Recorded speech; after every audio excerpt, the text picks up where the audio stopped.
Welcome back, NoDQ Galaxy, to a brand new edition of the NoDQ Review number 80. And I am Virtue, once again being joined by the elite panel of NoDQ, this time consisting of myself, Aaron Rift. Welcome back, Robbie Weiss, and of course, Big G.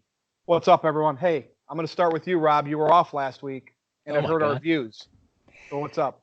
Well, it's understandable. I'm a pretty big fan favorite, especially with the AEW crowd. They love all my takes on Marco Stunt and Orange Cassidy, so I'm assuming they just tuned out when I wasn't here. It's good to be back, first of all. Second of all, it's good to be here for the first show of the year, the first review of 2020. And I don't know about you guys, but I am done with all of my holiday stuff, as I'm sure you guys are, and it feels wonderful to be back in a normal routine. Watched a lot of wrestling since the last time I was on here. And I'm just really looking forward to a good conversation today.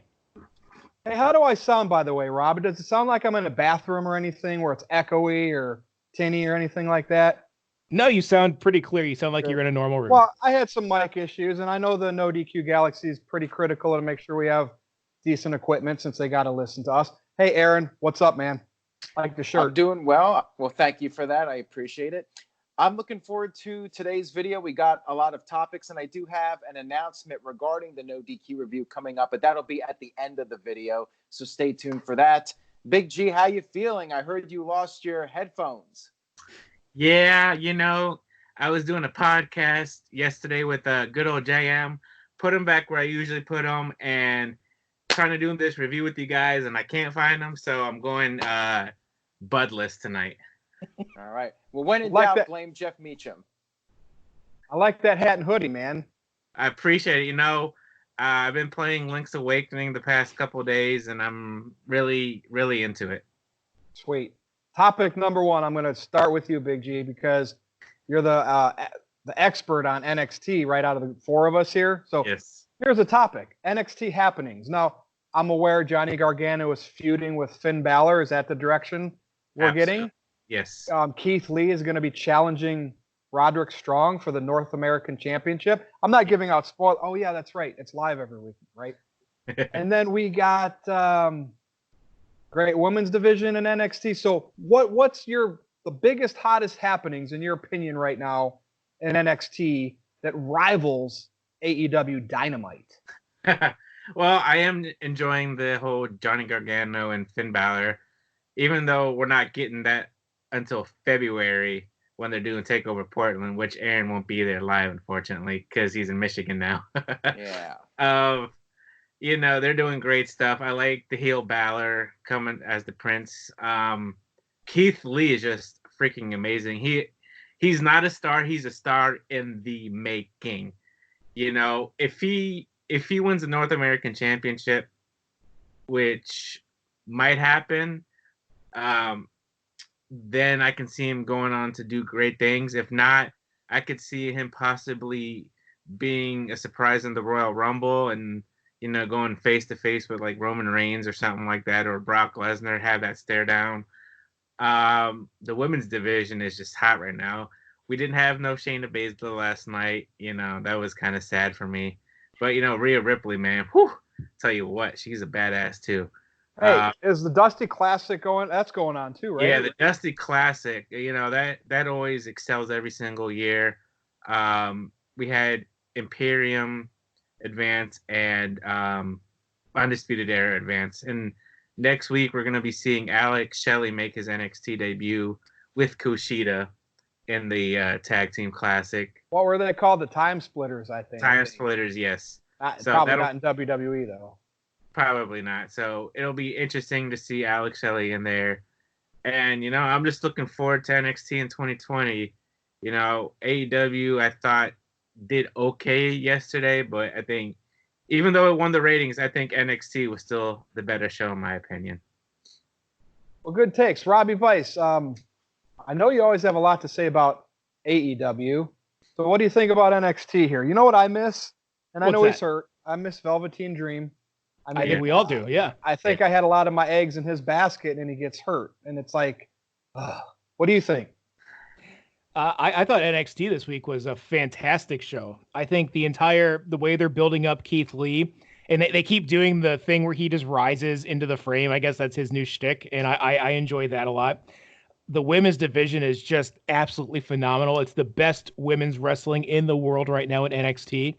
The Gargano Balor stuff is going to be a great in-ring thing. I'm looking forward to Ciampa fighting for his belt to get Goldie back. There's just a lot of really good storytelling going on in NXT right now, along with good matches. I can't say that about both promotions we're going to talk about today, but NXT is absolutely on fire right now. So, Aaron Riff, do you think the history of NXT, the women's division in NXT, since it became NXT, do you think it's been the best women's division in the history of wrestling? I mean, can you name one better? No, I would say NXT has definitely done the women's division very well for several years. I mean, going way back to when Sasha and Bayley and Becky Lynch were all there, and it continues to be strong. You've had Shayna Baszler come in, and now you got Rhea Ripley taking over. And I think the Mae Young Classic really helped because it introduced all these different women's wrestlers from around the world into the WWE universe and got them over. And now we're getting a whole new generation of women coming in, and even some veterans. They just signed, what's her name? Mercedes Martinez. Yeah. So, and she's what, like 39? I mean, a decade ago, that would have never happened because WWE pretty much just hired women that were in their 20s. And then once they were 30, they were considered used and abused and washed up. Shayna started in WWE, I think, when she was 37, and now she's 39, hitting 40, and so I think the older you are, I think the more seasoned you are as well. Yeah, and we're just in a different era now where the age doesn't really matter. So we're seeing women that are veterans, we're seeing women that are 20, 21 coming in just all over the board. And because of that, we're having more of a variety of talent coming in because WWE is not just looking for a specific age group or a specific type of woman like a blonde. They're bringing in all sorts of different people, and that's helping as well, I think. So, yeah, I would definitely say the women's division in WWE is the strongest perhaps it's ever been, and I think they'll continue to be moving on up as the years go on. So, yeah, looking forward to what's next for the women. It's crazy what happens when they have wrestlers and not Playboy models in there, right? I mean, it makes a pretty big difference. So, Oh, yeah, for sure. Anything else on NXT, Aaron? I know you talk about this all the time. Well, I think they're off to a great start so far. I'm looking forward to the UK pay-per-view this weekend. That should be really solid, as they always are. And we have the Worlds Collide, and we have the NXT Portland coming up. We got 3 big NXT events, and WWE's moving along nicely, building up all 3 events, giving solid cards for each show. So, yeah, I'm looking forward to it. It should be a hot start for NXT and should be a hot year because there's so many more people that WWE is looking to bring in. And NXT is considered the best show on television every week. So there you go. And with it being so good, like even with Velveteen Dream out, do you think he even comes back to NXT when he's healthy, or this is main roster time for him? Could be main roster. They don't really need. Yeah. So I'm excited either way with that. Let's go across the way a little bit, across the pond more or less. Talk about AEW. Also, New Japan Pro Wrestling. Now, Wrestle Kingdom happened this past weekend, and it was 2 days. Like, wow. Like, I hope this doesn't set a precedent for WrestleMania to become 2 days. I mean, granted, it's still a whole week and a whole weekend, but you know what I mean, the actual major event. But do you think, is it feasible if AEW can have a working relationship with New Japan? We've heard a lot of yes and no's and this and that. When New Japan was working with Ring of Honor, it kind of clicked. I mean, they didn't always sell out over here, but when the wrestlers overlapped, it seemed like Ring of Honor had a little more pizzazz. And since AEW started, Ring of Honor kind of fizzled, in my opinion. Sorry if you're Ring of Honor fans out there, but do you think, Robbie, I want to start with you on this one. Would this help AEW if they had a relationship with New Japan, or would it just be like casuals don't know these people, only the diehards do? It's tough to say because I don't think AEW has any casual fans. I think most of AEW fans, along with NXT fans, are more of the hardcore wrestling fan crowd. I think it would help AEW, but probably not as much as it would hurt New Japan Pro Wrestling. I don't know who in AEW could start that conversation. I don't think Dixie 2.0 is capable of handling that type of transaction to make something like that happen. I think the best thing to happen is just what they're doing now. They let the guys go over to Japan that want to go to Japan. It brings publicity to them. I think what they're doing now is the best possible thing they could be doing. I think if they try to do too much, try to do that invasion angle that everyone keeps talking about, I think it's a mistake. I don't think it'll work, and it'll probably end abruptly when one of the companies gets upset that their guys aren't going over every week. Because you can't have, it's like when the invasion angle happened in WWE. It did not make the alliance look strong. And who ended up leading the alliance was Stone Cold Steve Austin. So I mean, it doesn't work. It doesn't work. So what they're doing now, I think, is good. I don't think they should be doing any type of formal alliance, though. Okay, Aaron Rift, I'm curious what you're going to say about this, because I know, you over the years you've gotten a little heat. You don't talk about Impact enough. AEW came along, and it's perfect that it's against WWE NXT every week because you get to talk about that. So what's your take on this? The mainstream for your channel, WWE fans, it always has been, people. The numbers don't lie. But we like to talk about these other promotions. And so what do you think? Could they get married up somehow? Would this work? I think it could work. I think that there's a lot of potential for the brands to work together. A lot of dream matches they could do on both sides of the world. I think it's good for New Japan because they're trying to expand into the United States, and AEW is great exposure for them. And I think it would be good for AEW because it would bring in people from Japan and it would keep their storylines fresh, and they would always have a pool of talent to draw from and have some different feuds and different storylines. But I don't know about a full-fledged invasion. I think that I would agree with Robbie on that if they tried to do something like that, I think the politics would get in the way, and it could get a bit messy and not result in very compelling television in the end because the egos would just kill it. So I think they should work together to some degree, but not like a full-fledged, we're going to have New Japan come in and invade. And remember the whole GFW thing where they came in and invaded Impact? That was awful. So yeah, I think it would be probably similar to that if they were to go that route. What if they did this like one event a year where the New Japan toured over here and they did one of the AEW pay-per-views, just one, featured a lot of New Japan talent? Well, you know what? Here's an idea. Maybe they could even do a video game, AEW versus New Japan World Tour, just like WCW NWO World Tour back in the day. That was a fun game. That would be cool. You could put it in the No Mercy engine. Was that on PlayStation 1? It was on Nintendo 64. That was a great game. And, I think that would sell like crazy. I think that would be really popular in, Japan video games. I mean, I think it would be huge business if they put out that game and they could release it in both countries. Now, Big G. Yes. What do you think here? Mr. NXT, and we got to talk about AEW and New Japan Pro Wrestling. What do you think?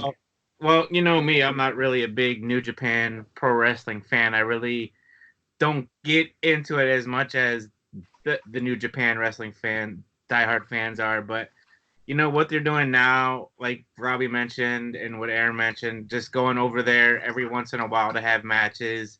Or you could have, or like you guys said, New Japan coming over every once in a while and having matches with AEW stars. But the whole invasion angle things, that just needs to stop completely. I mean, we all know it didn't work back in the day.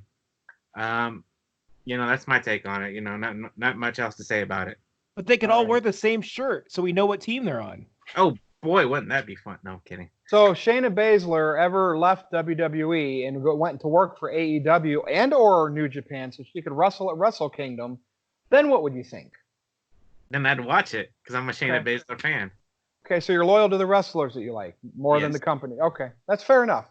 See, got to ask the hot takes on that one. All right, hey, we had some returns recently in WWE. So the Usos came back and helped Roman Reigns out on SmackDown, and the Big Show came back for the 1,000th time. He was babyface. We thought he was going to turn heel, and he came back. Here's what I want to ask each. Big G, I'm going to start with you. You can talk a little bit about the Usos, mostly about Big Show here. Has he had a disappointing career?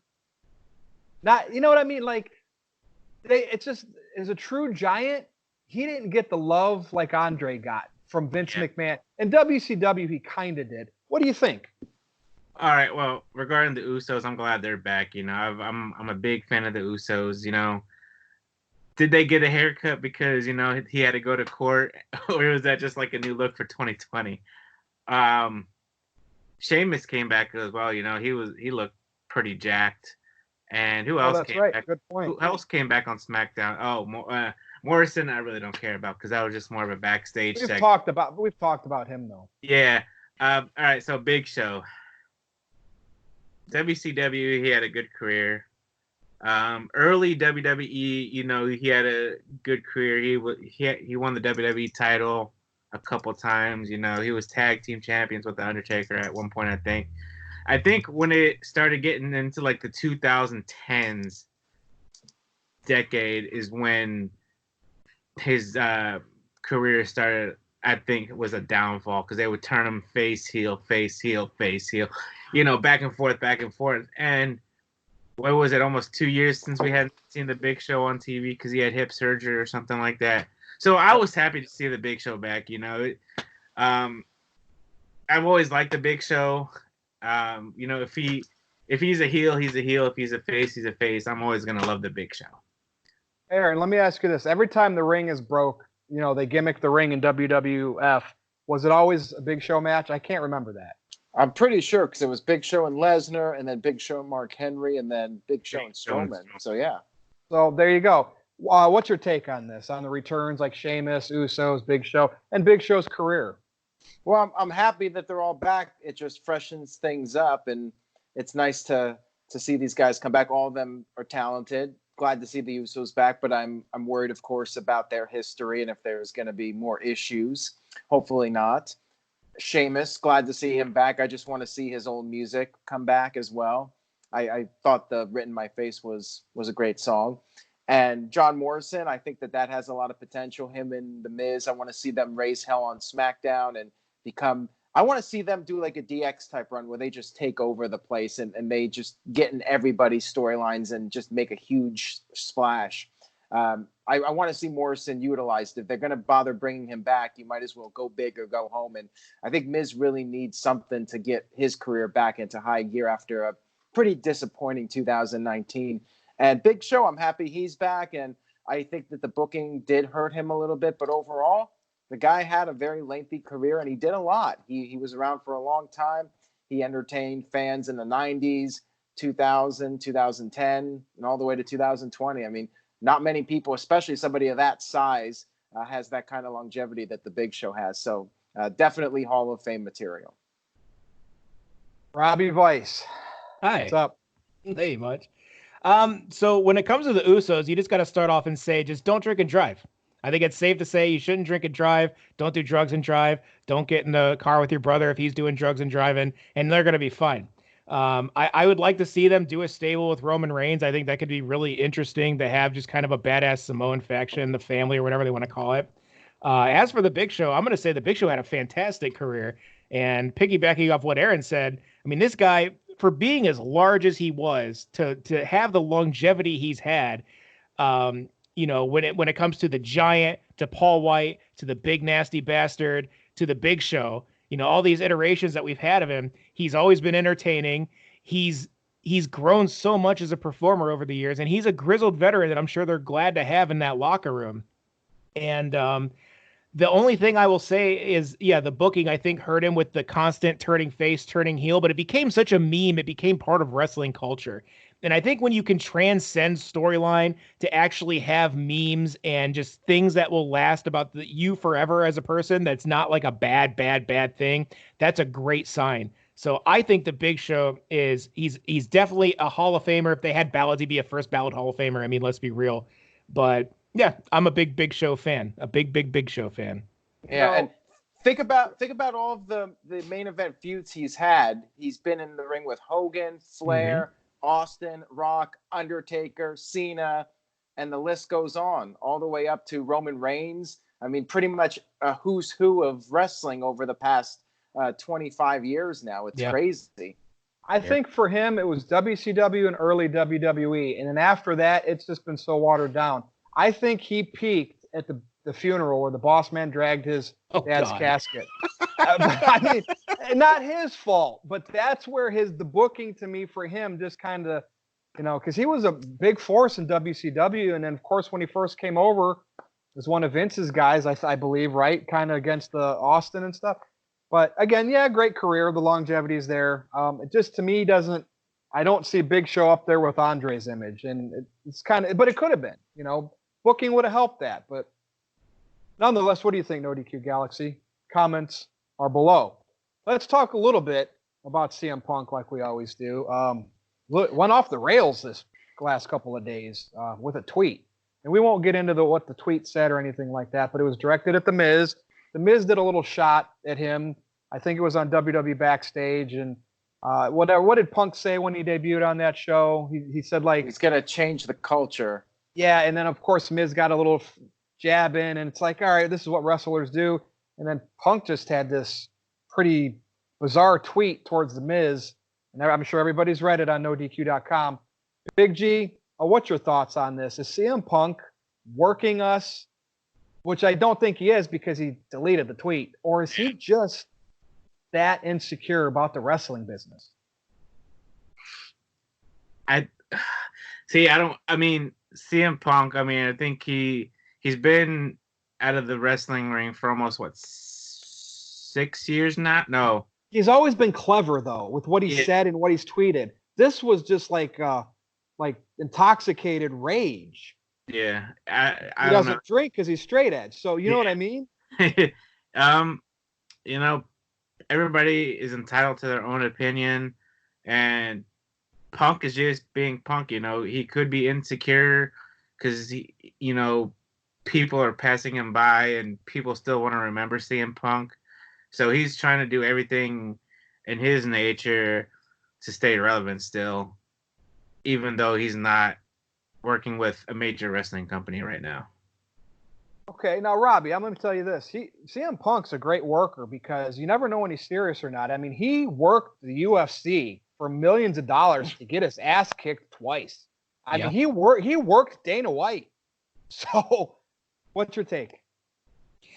Look, CM Punk in his time was a great worker, and I know he's always wanted to have these comparisons to these megastars, and I would say he has shown to be more like Bret Hart in the past couple of days than anyone else has, and I don't mean that in a good positive way whatsoever. Great point. I'm glad you used that analogy. Go on with that. He's bitter, and he's still jealous that the Miz main evented WrestleMania when he did not, when he was doing his Nexus crap.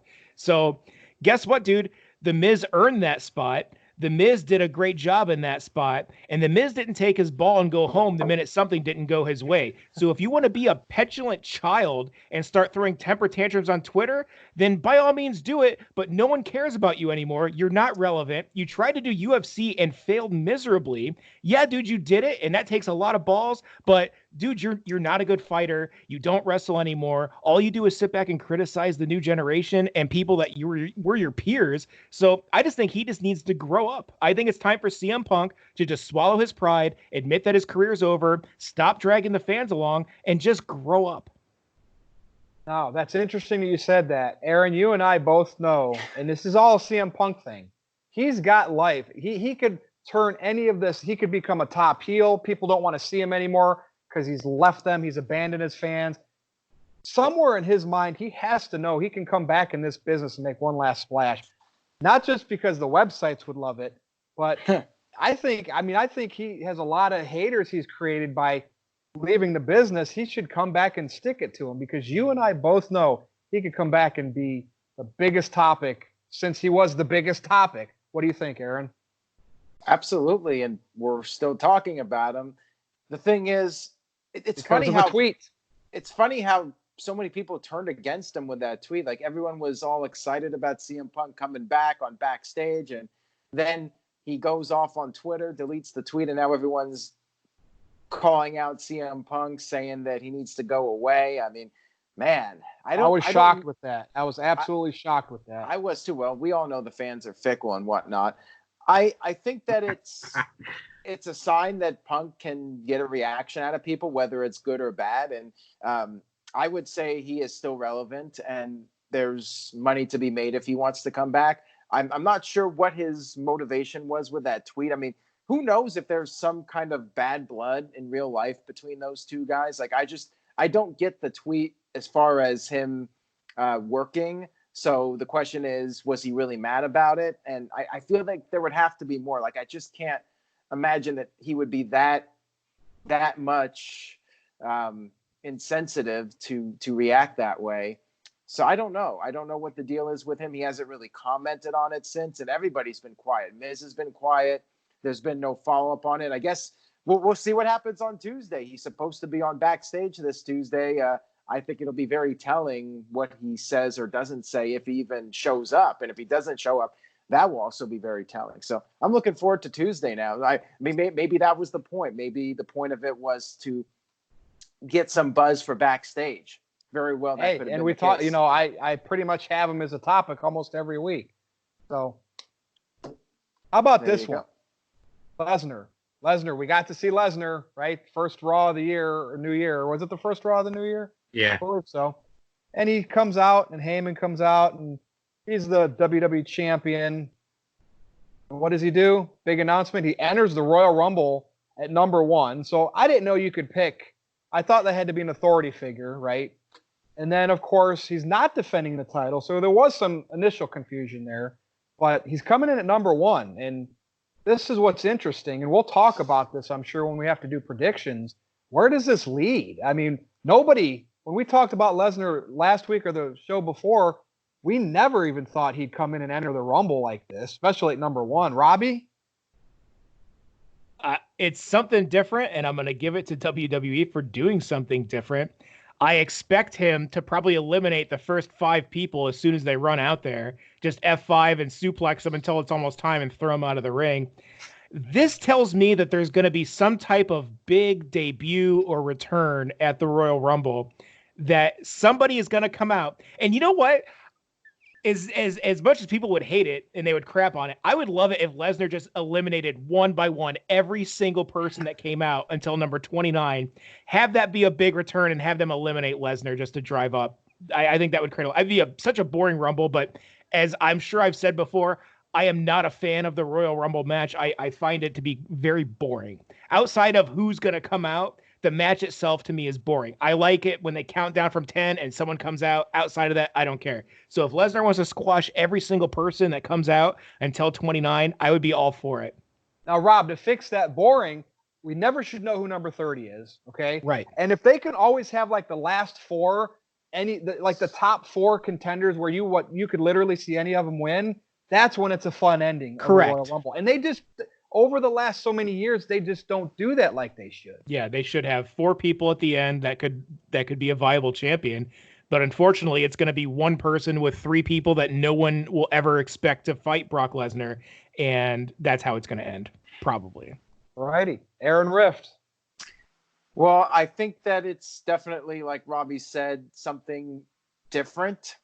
I'm not sure if it's necessarily a good thing or not. I guess we'll have to wait and see how it plays out. I'm definitely intrigued by it. And yeah, I could see Lesnar eliminating a good dozen guys before somebody of name value comes out. I feel like there might be some upset fans because I feel like a couple of NXT guys might come in and then go toe-to-toe with Brock for 30 seconds and then get tossed out. I could see Walter, being one of those guys, comes in, everyone's like, oh, this is so awesome. And then 30 seconds later, bye, Walter. And then the internet goes into a rage. It's going to happen with at least one guy, whether it's Walter or Matt Riddle or Keith Lee. That could be the showdown, though. What if this is all designed to get Keith Lee not a, you know what I mean? If he's still going to be in NXT for a while, that's one thing, but that could be the big showdown, right? I like it. Now, for some reason, I feel like Lesnar is not going to last the whole match. I feel like he's going to eliminate a third of the field, and then somebody's going to come out and eliminate him, and then it'll go back to the normal Royal Rumble. But Lesnar could say, hey, I eliminated 1/3 of the field. Is he going to set the record for eliminations in a Royal Rumble? He might. I mean, I think that's a possibility, and that would be his way of saving face after getting eliminated. He would set the record. So, yeah. Great point there. That very well could happen. Big G, I mean, how do you feel about it? Do you feel like this is making the match more interesting or less interesting? And I mean, do you think that Lesnar not facing a guy one-on-one is the right move. I mean, I think we would have all expected Lesnar to win anyway. So what are your thoughts? I mean, it was kind of weird, not having the WWE title defended at the Royal Rumble, but Lesnar being the Royal Rumble is a little intriguing to me. It is something a little different. I mean, Roman Reigns, the last time he was in the Royal Rumble, he had to defend his WWE title against everybody in there, and we know how that ended up with Triple H winning it, unfortunately. Yeah, that was really awesome. I loved it. The funny thing is, I'd be laughing my butt off if the number 2 entrant eliminated Lesnar right away, and then Lesnar would run for the shock value. Like people would be like, "What?" Yeah, or they could wait until number 30, and somebody Edge, CM Punk for all we know. Two Paul Heyman guys going at it. Somebody like the NXT guys, I think they'll have big spots in there and whatnot, and they'll get eliminated real quickly. And like Aaron said, the Twitter people and the internet wrestling community is just gonna go ape shit. But I've always liked the Royal Rumble match. It's nice seeing surprises or returns. But seeing the same people return every single year, like the surprises, switch it up a little bit, We know Ken Shamrock's in Impact, so, that's not going to happen anytime soon. So we'll see. No, it's not, going number 1 and going the distance for a guy like Brock, not likely. But, what if they let Brock win it? What does that mean? What does that mean? Because then, obviously... Then he'll be able to choose his opponent then. He'll fight himself. There you go. He'll find himself, He'll suplex himself all over the ring.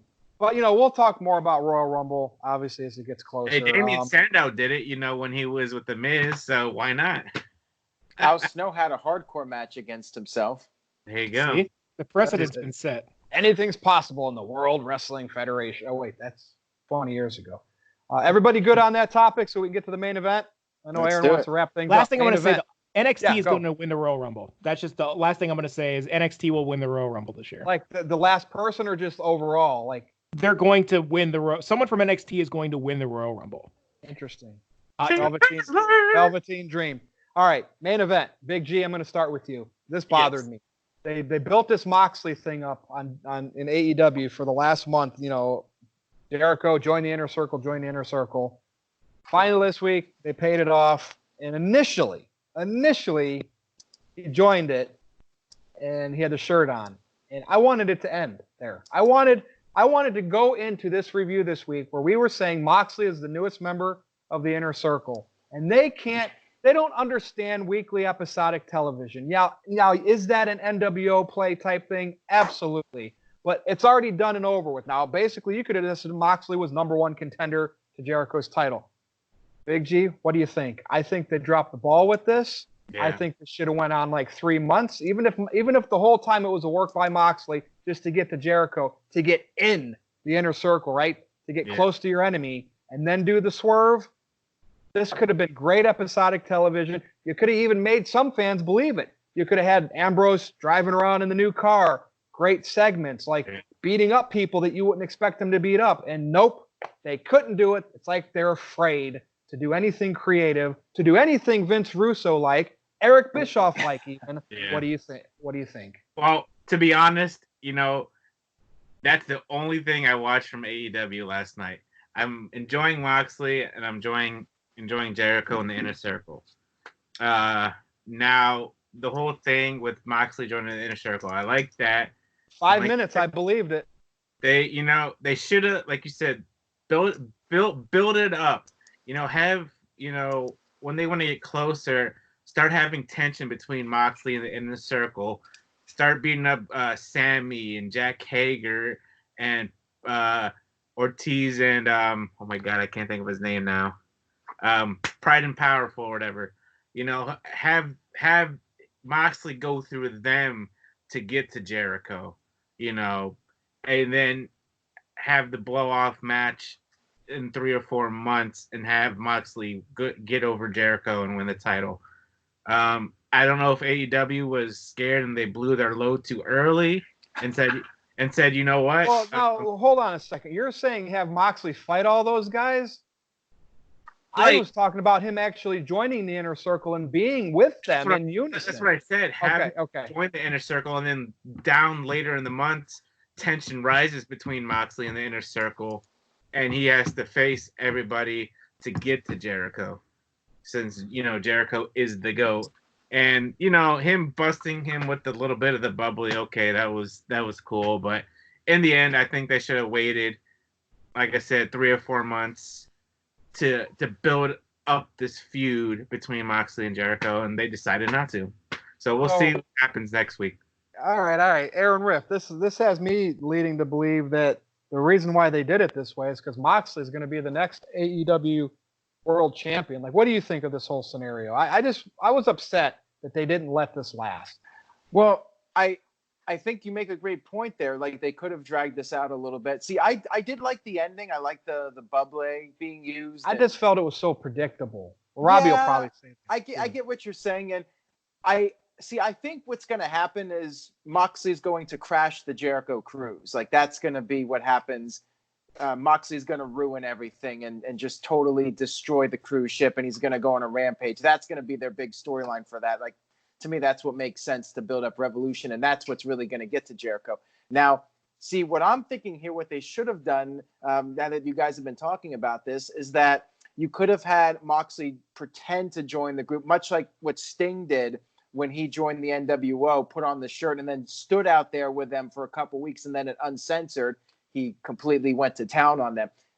Moxley could have gone undercover. That way he gains Jericho's trust, and then on the cruise ship, he turns against Jericho and destroys everything, because now Jericho's going to do the whole thing where, like, Moxley's banned from the cruise ship or something like that.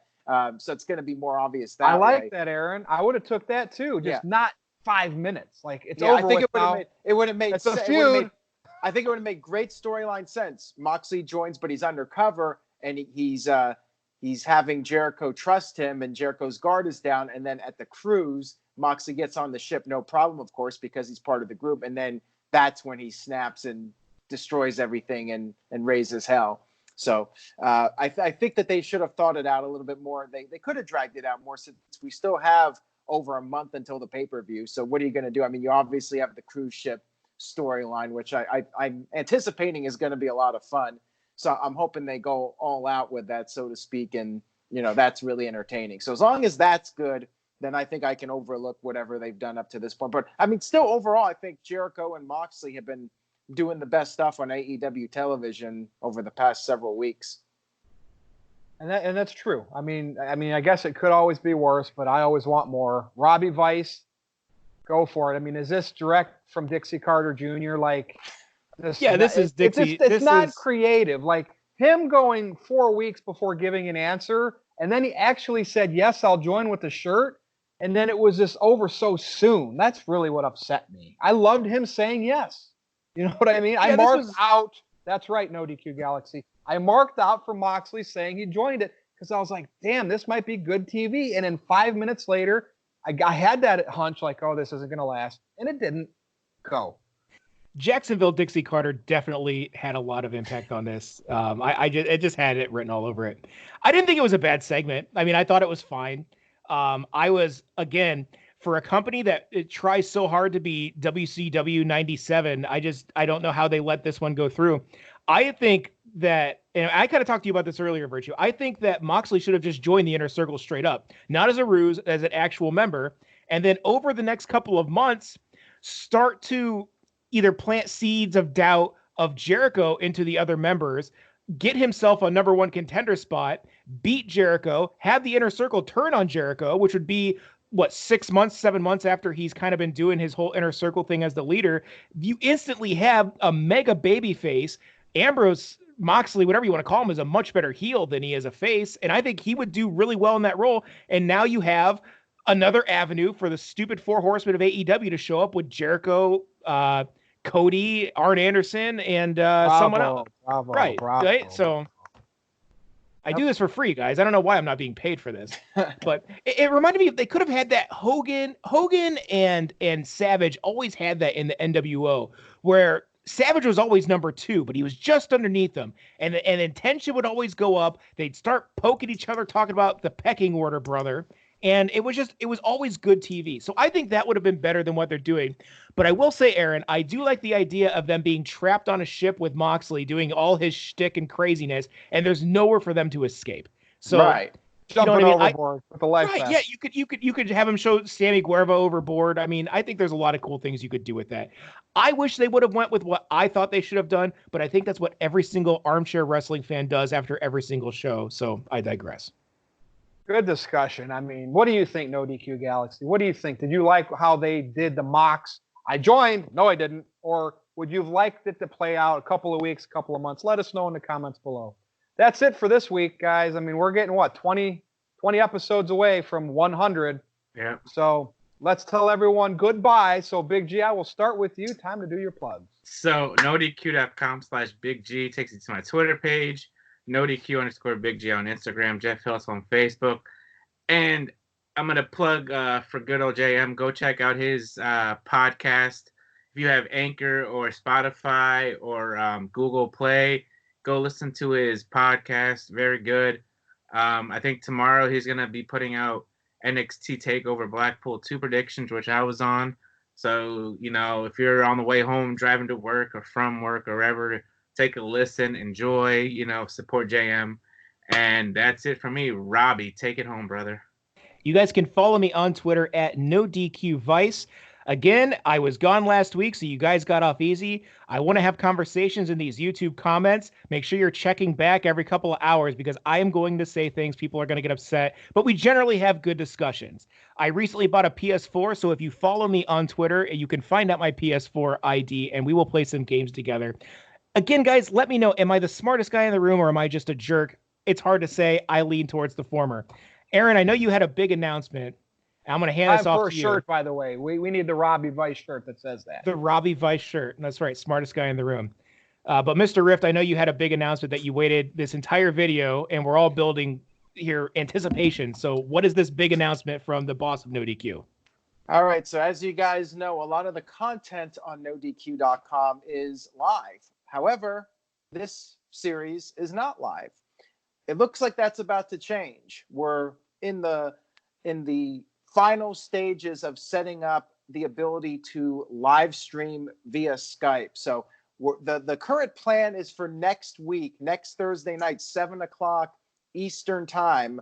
We are going to do the first ever live No DQ review. Now, this isn't 100% set in stone, but that is the current working plan, and we're going to test things out with everybody. So we're hoping to get that done.